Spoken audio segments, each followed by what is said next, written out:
Hello students, welcome to my channel Career Psychology. I am Dr. Anju Sinha, a consultant psychologist. Students, last 2 chapters में UP TET C TET examination के मैंने आपको बाल विकास के बारे में बताया। आज मैं 3rd चैप्टर लेने जा रही हूँ, बाल केंद्रित शिक्षा और प्रगतिशील शिक्षा के बारे में। इसको मैं आज फोकस करूँगी। प्लीज़ पे योर अटेंशन। वर्तमान समय में बालकों के सर्वांगीण विकास पर ज़्यादा ध्यान दिया जाता है और ये ध्यान रखा जाता है कि इन जानकारी के अभाव में शिक्षक न तो शिक्षा को अधिक आकर्षक और सुगम बना सकते हैं और न ही वो विभिन्न प्रकार की बच्चों की समस्याओं का समाधान कर सकते हैं। इस प्रकार बालकों के मनोविज्ञान को समझते हुए उनके लिए शिक्षा को की व्यवस्था करना ही आधुनिक शिक्षा प्रणाली का विशेष महत्व है, क्योंकि आज की शिक्षा प्रणाली बाल केंद्रित शिक्षा प्रणाली है। आज की शिक्षा बाल केंद्रित शिक्षा होने के साथ ही प्रत्येक बालक के उनके मनोविज्ञान को देखते हुए, उनकी कैपेसिटी को देखते हुए, व्यक्तिगत भिन्नता को देखते हुए शिक्षा पर जोर दिया गया है। बहुत से बच्चे पिछड़े भी होते हैं, मंदबुद्धि होते हैं, प्रतिभाशाली होते हैं, तो उनके अकॉर्डिंग शिक्षा में विशेष पाठ्यक्रम पर दिए जाने का प्रयास किया गया है। व्यवहारिक मनोविज्ञान ने व्यक्तियों की परस्पर विभिन्नताओं पर प्रकाश डालते हुए यह संभव किया जा सका है कि शिक्षक हर एक विद्यार्थी को उसके मेंटल लेवल के अकॉर्डिंग ध्यान दे, उनके कैरेक्टरिस्टिक्स के अकॉर्डिंग ध्यान दे और उसके लिए शिक्षा का प्रबंध करे। आज के शिक्षक को केवल शिक्षा एवं शिक्षा पद्धति के बारे में ही नहीं, बल्कि शिक्षार्थी के बारे में भी जानना होता है, उसके एटीट्यूड, उसके अचीवमेंट्स, उसके फ्यूचर में किस फील्ड में वो जाना चाहता है, इन सब पे फोकस करना होता है। इससे इस बात का महत्व नहीं है कि शिक्षक कितना पढ़ा लिखा है, कितना टैलेंटेड है, कितना अनुभवी है, बल्कि उसको बच्चे के अनुसार उसके ओवरऑल डेवलपमेंट पर फोकस करना होता है। बाल केंद्रित शिक्षा प्रणाली की विशेषताएं क्या हैं? बालकों को समझना, बालक के संबंध में जानकारी प्राप्त करना, शिक्षक का उसके व्यवहार के मूल आधारों, आवश्यकताओं एवं मानवोचित रुचियों, योग्यताओं, व्यक्तित्व आदि के बारे में ध्यान देना आज की शिक्षा प्रणाली की मुख्य आवश्यकता है, क्योंकि शिक्षा का उद्देश्य ही बालक के व्यवहार को जानना है। अतः शिक्षा बालक की मूल प्रवृत्तियों, प्रेरणाओं, संवेगों पर आधारित होनी चाहिए। व्यवहार के इन मूल आधारों को नई दिशा में मोड़ा जा सकता है और इनका शोधन भी किया जा सकता है। इनको बालक किस तरह से कैसे सफल हो सकता है, ये शिक्षक को तय करना होता है। बालक जो कुछ सीखता है एवं उससे उसकी आवश्यकताओं का बहुत बड़ा निकट संबंध होता है। पिछड़े हुए बच्चे, समस्याग्रस्त बालक अधिकतर ऐसे होते हैं जिनकी आवश्यकताएं पूरी नहीं होती हैं और जिसके कारण वो सफ़र करते रहते हैं, तो इन पे फोकस करना मुख्य उद्देश्य है। दूसरा है बाल केंद्रित शिक्षा की विशेषताओं में शिक्षण विधि, टीचिंग स्ट्रेटजी कैसी होनी चाहिए। शिक्षा में ये बताया गया है कि बाल मनोविज्ञान सीखने की प्रक्रिया है, जिसमें विधियों, महत्वपूर्ण कारकों, लाभदायक और हानिकारक दशाओं, रुकावटों आदि को ध्यान में रखा जाता है। सीखने का वक्र ये कैसा है और उनके प्रशिक्षण का कार्यक्रम कैसा है आदि विभिन्न तत्वों से परिचित कराया जाता है। इनके ज्ञान से शिक्षक बालक को सीखने में सहायता करता है। शिक्षा मनोविज्ञान शिक्षण की विधियों को भी मनोवैज्ञानिक विश्लेषण करता है, जिसमें सुधार कर उपाय बताया जाता है कि कैसे बच्चों का प्रोग्रेस पॉसिबल हो सकता है। बाल केंद्रित शिक्षा में शिक्षण विधि का प्रयोग कर मिलाते समय बाल मनोविज्ञान को ही आधार बनाया जाता है। मूल्यांकन और परीक्षण कैसे किया जाता है? मूल्यांकन से परीक्षार्थी की उन्नति का पता चलता है। जब हम उनका इवैल्यूएशन करते हैं तो बच्चा कितना प्रोग्रेस कर रहा है, कहाँ उसको डिफ़िकल्टी आ रही है, ये सारी चीज़ें क्लियर हो पाती हैं। शिक्षा की प्रक्रिया में शिक्षक और शिक्षार्थी बार बार ये जानना चाहते हैं कि उन्होंने कितनी प्रगति हासिल की है। उन्हें यदि सफलता अथवा असफलता मिली है तो उसका कारण क्या है, उसे कैसे चेंज किया जा सकता है, उसमें कैसे सुधार लाया जा सकता है। और इन सभी प्रश्नों को सुलझाने में मूल्यांकन के साथ विभिन्न प्रकार के परीक्षणों और मापों की भी आवश्यकता होती है। सतत और व्यापक मूल्यांकन CCE का प्रयोग किया जाता है, जिसका तात्पर्य है कि छात्रों के विद्यालय आधारित मूल्यांकन की प्रणाली से है, जिसमें छात्रों के विकास के सभी पक्ष शामिल होते हैं। यह एक बच्चे की विकास की प्रक्रिया है, जिसमें उनके दोहरे उद्देश्य पर बल दिया जाता है।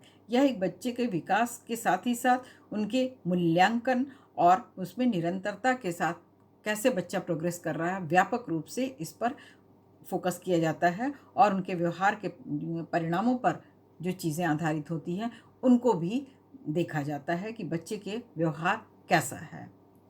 इस प्रकार से हम देखते हैं कि बाल केंद्रित शिक्षा की कई विशेषताएं हैं। बालकों को समझना, फिर उसके बाद शिक्षण विधि, मूल्यांकन और परीक्षण।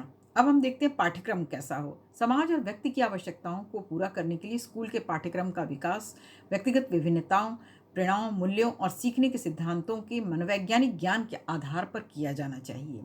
पाठ्यक्रम बनाने में शिक्षक को यह ध्यान जरूर रखना चाहिए कि शिक्षार्थी और समाज की क्या आवश्यकताएं हैं, क्या नीड है, क्या वो दे सकते हैं समाज को, और कौन कौन सी क्रियाएं आवश्यकता हैं। ऐसा तो नहीं वो निरर्थक शिक्षा दे रहे हों। विभिन्न परिस्थितियों में तथा विभिन्न स्तरों पर कुछ सीखने की क्रिया वांछनीय हो सकती है तो कुछ अवांछनीय हो सकती है। यह निश्चित करने में शिक्षक को विकास की विभिन्न स्थितियों का मनोवैज्ञानिक ज्ञान होना परम आवश्यक है। इस तरह बाल केंद्रित शिक्षा में इस बात पर जोर दिया जाता है कि क्रियात्मक होने के साथ ही साथ पाठ्यक्रम एवं समुचित मनोवैज्ञानिक आधार पर बेस्ड हो।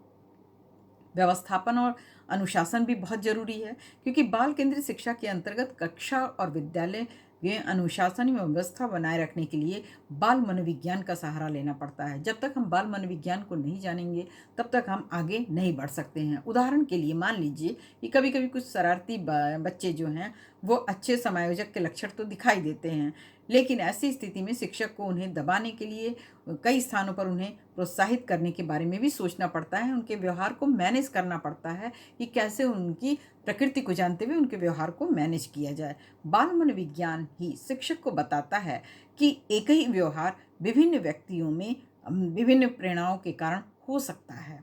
शिक्षक को उनकी असली प्रेरक के कारणों का पता लगाना होता है और उन्हीं अनुकूल व्यवहार करना होता है। प्रॉब्लम्स को हाईलाइट करना होता है ताकि वो सही चीज़ों को जान पाएँ और व्यवहार में यथोचित परिवर्तन ला सकें। प्रयोग एवं अनुसंधान भी इसकी एक मुख्य विशेषता है। बाल केंद्रित शिक्षा में बालकों के प्रयोग और अनुसंधान की ओर उन्मुख करने के लिए भी बाल मनोविज्ञान का सहारा लिया जाता है। कई बार नई परिस्थितियां आती हैं और उनको सुलझाने के लिए शिक्षक को स्वयं प्रयोग करना पड़ता है। फिर उन्हें निष्कर्ष निकालना पड़ता है कि अब उन्हें आगे कैसे बढ़ना है। मनोविज्ञान के क्षेत्रों में नए नए अनुसंधानों में जो नई चीज़ें आती हैं उनको देखना, परखना और फिर उसके बाद शिक्षक के लिए उनको प्रयोग करना भी जरूरी होता है। कक्षा में बहुत सारी समस्याएं होती हैं जिनका निदान और निराकरण भी शिक्षक को अपनी योग्यता, अपने अनुभव के अकॉर्डिंग करना होता है। अब हम देखते हैं कि प्रगतिशील शिक्षा क्या है। प्रगतिशील शिक्षा जो है वो पारंपरिक शिक्षा की प्रतिक्रिया का ही परिणाम होती है। प्रगतिशील शिक्षा की अवधारणा के विकास में संयुक्त राज्य अमेरिका के एक मनोवैज्ञानिक जॉन डीवी का विशेष योगदान है। प्रगतिशील शिक्षा की अवधारणा है कि शिक्षा का एकमात्र उद्देश्य यह होना चाहिए कि बच्चों की पूरी शक्तियों का विकास कर सके, ओवरऑल डेवलपमेंट को फोकस किया जाए और उनकी जो इंडिविजुअल डिफरेंसेस हैं उनके अनुरूप शिक्षण प्रक्रिया में भी अंतर रखकर इस उद्देश्य को पूरा किया जा सके। प्रगतिशील शिक्षा के अंतर्गत प्रोजेक्ट विधि आती है, समस्या विधि आती है, क्रिया कार्यक्रम जैसी शिक्षण पद्धतियों को प्रगतिशील शिक्षा में रखा जाता है ताकि उनको कैसे हैंडल किया जाएगा ये सारी चीज़ें प्रोग्रेसिव शिक्षण पद्धति में देखी जाती हैं। प्रगतिशील शिक्षा के विकास में योगदान देने वाले मनोवैज्ञानिक कुछ सिद्धांत भी हैं जिनको हमें फोकस करना होगा, जैसे मस्तिष्क एवं बुद्धि। जैसे हमारा ब्रेन और इंटेलिजेंस जो है ये उन्हीं क्रियाओं का परिणाम होती हैं जिन्हें वह जीवन की विभिन्न सामाजिक समस्याओं के निदान के लिए सीखता है और प्रयोग करता है। जैसे जैसे वो जीवन की डेली रूटीन के कार्यों को करता जाता है, उनको परफॉर्म करता है, उनके मानसिक शक्तियों का भी विकास होता जाता है और वो हर फील्ड में सोचने के लिए, रैशनली थिंक करने के लिए, वर्क करने के लिए कैपेबल हो जाते हैं। मस्तिष्क ही वह सबसे प्रमुख साधन होता है जिसकी सहायता से मनुष्य अपनी हर एक प्रॉब्लम्स को सॉर्ट आउट करता है। एक साधन के रूप में मस्तिष्क के, हमारे ब्रेन के 3 मुख्य काम होते हैं। एक तो थिंकिंग, चिंतन करना, अनुभूति करना और संकल्प करना। ज्ञान का कर्म का ही परिणाम होता है। कर्म अनुभव से पूर्व आता है। अनुभव ज्ञान का स्रोत है। जिस प्रकार बालक अनुभव से समझता है कि आग को छूने से हाथ जल जाता है, उसी प्रकार उसका संपूर्ण ज्ञान अनुभव पर आधारित होता है जो कि उसको हर स्टेज पे अपने मैच्योरिटी लेवल पे प्राप्त होता है। अब हम देखते हैं कि मौलिक प्रवृत्तियां क्या हैं, बेसिक टेंडेंसीज क्या हैं। सभी ज्ञान व्यक्तियों की उन क्रियाओं के फलस्वरूप प्राप्त होता है जो वे अपने अस्तित्व के लिए संघर्ष करते हैं। सुरक्षा की भावना, फिर भोजन, वस्त्र, बेसिक नीड्स जो फिजियोलॉजिकल नीड्स हैं, उसके लिए मानव संघर्ष करता है और उसका परिणाम होता है कि कुछ क्रियाएं प्रारंभ होती हैं, कुछ क्रियाएं व्यक्ति उन प्रवृत्तियों, मौलिक भावनाओं, रुचियों आदि के जन्म के साथ ही सीखता है। फिर हम देखते हैं कि प्रोसेस ऑफ थिंकिंग क्या है, चिंतन की प्रक्रिया क्या है, क्योंकि सभी कुछ हमारी चिंतन हमारी सोच से ही परफॉर्म होता है। चिंतन केवल मनन करने से पूर्ण नहीं होता है, बल्कि वह भावनाओं के समूह से इसकी उत्पत्ति होती है। चिंतन का मुख्य कारण होता है किसी कारण के आधार पर मनुष्य सोचना प्रारंभ करता है। यदि मनुष्य का काम सरलतापूर्वक चलता रहे तो सोचने की जरूरत ही नहीं है, उसके सभी काम होते जाएंगे और उसमें कोई दिक्कत ही नहीं आएगी। जब उसकी प्रगति में बाधा आता है, जब उसे कोई दिक्कत फील होता है, तब वो सोचना स्टार्ट होता है कि इसका सोल्यूशन कैसे किया जाए। तो इस तरह से हम देखते हैं कि प्रगतिशील शिक्षा में कई फैक्टर्स रिस्पॉन्सिबल होते हैं: ब्रेन एवं intelligence, knowledge, basic tendencies, process of thinking. अब हम देखते हैं कि प्रगतिशील शिक्षा का महत्व क्या है। प्रगतिशील शिक्षा हमें यह बताती है कि शिक्षा बालक के लिए, बालक शिक्षा के लिए नहीं है।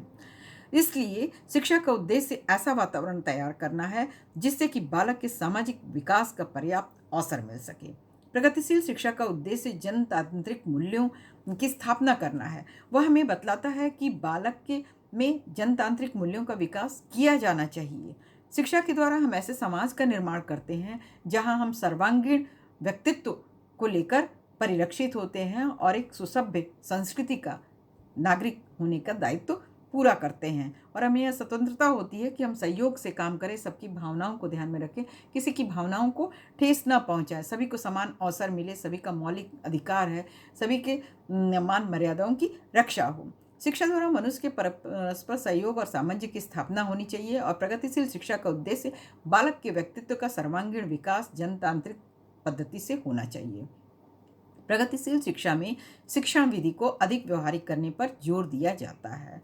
यह बालक के जीवन की क्रियाओं को सब विषय की तरफ बांध कर रखता है और उनको सभी तरह से शिक्षा पद्धति को बालक की रुचि पर आधारित बनाया जाता है। इस प्रकार से हम देखते हैं कि विद्यालय का एकमात्र उद्देश्य लेकर सामाजिक, नैतिक, बौद्धिक और शारीरिक कार्यों में एक साथ भाग लेना, बालक में अनुशासन उत्पन्न करना, उन्हें नियमित रूप से काम करने की आदत डालना होता है। विद्यालयों में कार्यक्रम का बालक के चरित्र निर्माण में महत्वपूर्ण योगदान होता है। बालक को प्रत्यक्ष रूप से उपदेश न देकर उसे सामाजिक परिवेश दिया जाता है जिससे वो अपने हर काम को पूरी तरह से मनोयोग से और रिस्पॉन्सिबल होकर पूरा कर सके, आत्मानुशासन के साथ। प्रगतिशील शिक्षा के सिद्धांतों के अनुरूप ही आजकल की शिक्षा को अनिवार्य और सार्वभौमिक बनाने पर जोर दिया गया है। शिक्षा का लक्ष्य व्यक्तित्व का विकास है और प्रत्येक व्यक्ति को उसके व्यक्तित्व के विकास के लिए शिक्षा प्राप्त करने का अवसर मिलना ही चाहिए। आधुनिक शिक्षा में वैज्ञानिक और सामाजिक प्रगतियों और उनकी वृत्ति आदि को ध्यान में रखा गया है, जिसके अनुसार शिक्षा एक सामाजिक आवश्यकता है। इनका लक्ष्य व्यक्ति और समाज दोनों का विकास है, जिसमें व्यक्ति का शारीरिक, बौद्धिक, सामाजिक और नैतिक विकास पॉसिबल हो पाता है। अब हम देखते हैं प्राथमिक शिक्षा का सार्वभौमिकरण। सार्वभौमिकरण का अर्थ होता है सबके लिए उपलब्ध करना। प्राथमिक शिक्षा में सार्वभौमिकरण के अंतर्गत देश के सभी बच्चों के लिए पहली से 8वीं कक्षा तक के निःशुल्क और अनिवार्य शिक्षा को प्रावधान को सुनिश्चित किया गया है और इस बात पर जोर दिया गया है कि अनिवार्य शिक्षा के लिए स्कूल बच्चों के घर के समीप ही हो तथा 14 वर्ष तक बच्चे स्कूल ना छोड़ें। ऑपरेशन ब्लैक बोर्ड, न्यूनतम शिक्षा स्तर, मध्याह्न भोजन स्कीम, पोषाहार सहायता कार्यक्रम, जिला प्राथमिक शिक्षा कार्यक्रम, सर्व शिक्षा अभियान, कस्तूरबा गांधी बालिका विद्यालय प्राथमिक शिक्षा कोष इत्यादि प्राथमिक शिक्षा के सार्वभौमिकरण से संबंधित कुछ प्रमुख कार्यक्रम हैं। सर्व शिक्षा अभियान में प्राथमिक शिक्षा के सार्वभौमिकरण से संबंधित बातों को ध्यान में रखा गया है, जिसमें सब पढ़ें सब बढ़ें का नारा दिया गया है और ये 2001 में प्रारंभ किया गया था और इसमें ये ध्यान में रखा गया था कि वर्ष 2007 तक 5 वर्ष की आयु वाले सभी बच्चों को प्राथमिक शिक्षा पूरी हो, 2010 तक 8 वर्ष की आयु वाले सभी बच्चों की प्राथमिक शिक्षा पूरी हो और जीवन के लिए शिक्षा पर बल देते हुए संतोषजनक गुणवत्ता की प्रारंभिक शिक्षा पर ध्यान केंद्रित करना है। इस प्रकार वर्ष 2010 तक सर्व शिक्षा अभियान का लक्ष्य पूरा होने के कारण केंद्र सरकार ने लक्ष्य ने मानव संसाधन मंत्रालय ने दिसंबर 2010 में यह निर्णय लिया कि सर्व शिक्षा अभियान को शिक्षा का अधिकार अधिनियम लागू करने का प्रमुख साधन बनाया जाएगा और इसके लिए संशोधित शिक्षा सर्व शिक्षा अभियान से संबंधित अधिनियम 2011 में लागू किया जाएगा। मध्याह्न भोजन स्कीम भी है जिसमें सुविधाहीन वर्गों से संबंधित बच्चों के प्रवेश, उनकी उपस्थिति, उनका प्रतिधारण एवं अध्ययन स्तरों में सुधार करके प्राथमिक शिक्षा के व्यापीकरण को बढ़ाने तथा प्राथमिक स्तर पर बच्चों के पोषाहार की स्थिति में सुधार करने के उद्देश्य से 15 अगस्त 1995 को पोषाहार समर्थन के राष्ट्रीय कार्यक्रम में मध्याह्न भोजन स्कीम को लागू किया गया। इस योजना के अंतर्गत पहली से 5वीं कक्षा तक के सभी बच्चों को उनके खाने पीने के लिए गेहूं, चावल और प्राथमिक चीज़ों को पौष्टिक चीज़ों को सुनिश्चित करने के लिए तय किया गया कि भोजन में कम से कम 450 कैलोरी व 12 ग्राम प्रोटीन जरूरी है और भोजन पकाने का कार्यक्रम ग्राम पंचायतों को दे दिया गया है। तो ये सारी चीज़ें हमारी शिक्षा व्यवस्था में महत्वपूर्ण बतलाई गई। शिक्षा का अधिकार अधिनियम में भी ये चीज़ें बताई गई हैं। उनकी गुणवत्तापूर्ण प्राथमिक शिक्षा को सुनिश्चित किया गया है और सभी के लिए शिक्षा 2002 में संविधान के 86 संशोधन द्वारा 21A के भाग 3 के माध्यम से 6 से 14 साल तक के सभी बच्चों को मुफ्त एवं अनिवार्य शिक्षा उपलब्ध कराने का प्रावधान किया गया था। इसको प्रभावी बनाने के लिए 2009 को लोकसभा में यह अधिनियम भी पारित किया गया है। शिक्षा के अधिकार अधिनियम की कुछ खामियां भी रही हैं, लेकिन इन सब के अलावा महत्वपूर्ण कारक ज़्यादा एक्टिव रहे हैं। किसी भी जनतांत्रिक देश में शिक्षित नागरिकों का यह बड़ा महत्व होता है कि शिक्षा द्वारा ही आर्थिक आवश्यकताओं को पूरा करने के लिए हर स्तर का अनुपालन हो और इस दृष्टिकोण से शिक्षा के मौलिक अधिकार बनाने के महत्व को स्पष्ट किया गया है। शिक्षा ही मनुष्य को विश्व तथा अन्य देशों के विकास में जोड़ती है और साथ ही साथ उन्हें श्रेष्ठ एवं सामाजिक प्राणी के रूप में जीवन देने के काबिल बनाती है। इसके अभाव में केवल समाज का नहीं बल्कि पूरे देश का विकास अवरुद्ध हो जाता है। शिक्षा के इन महत्व को देखते हुए भारत सरकार ने सबके लिए शिक्षा को अनिवार्य करने के उद्देश्य से शिक्षा का अधिकार अधिनियम पारित करने का प्रशंसनीय कार्य किया था। इस कड़ी में सर्व शिक्षा अभियान का इसका सहयोगी बनना निसंदेह सर्वाधिक लाभप्रद रहा है। Thank you guys for watching my video. आपको ये वीडियो कैसा लगा मुझे कमेंट करके ज़रूर बताइएगा। Please like, share, comment and subscribe my channel. Have a nice day.